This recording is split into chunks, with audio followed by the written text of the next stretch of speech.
It's back on the bench again. It's the monitor backlight has failed again. It is one of these of the two capacitors here have blown and need replacing.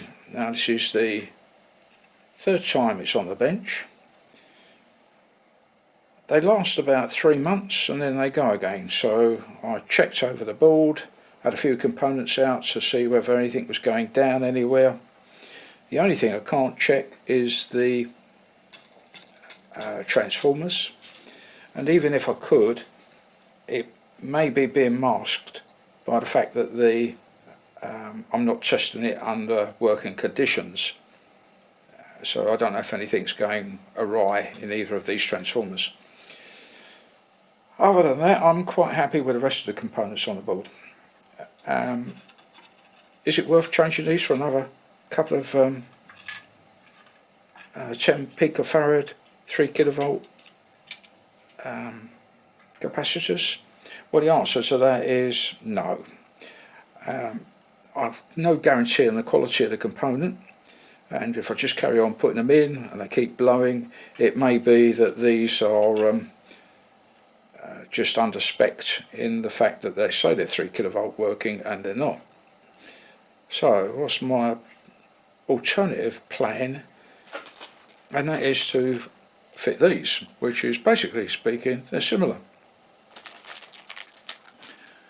And looking at the size of them, I'm going, yeah, typical. They're smaller, aren't they? They're also marked 3 kilovolts and they're also marked at 20 picofarads. Well, I'm going to put 2 of them in series and see what happens. And do you know what? I don't think it's going to work. By putting 2 in series, we sort of half the capacitance, so instead of being 20 picofarads it becomes 10. It's a bit like resistors in parallel. I'm hoping that we'd have double the working voltage, which would be the case under DC working conditions, but unfortunately we're not doing that. We're working under some high switching frequencies, and I'm not sure whether that will apply in this instance, but I'm going to try it, see what happens. And I'll tell you what, I really, just looking at difference in sizes, I really think these are going to be rubbish, but we'll see and find out. Only time will tell.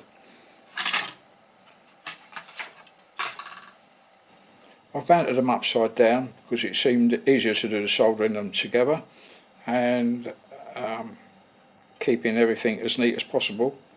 I've done the same the other side, and now I'm just going to put it all back together and get on with it. I've been through taking these apart and putting them back together more than once, and we'll make a little playlist up for the other videos that we've done on the same monitor. And that's it, guys.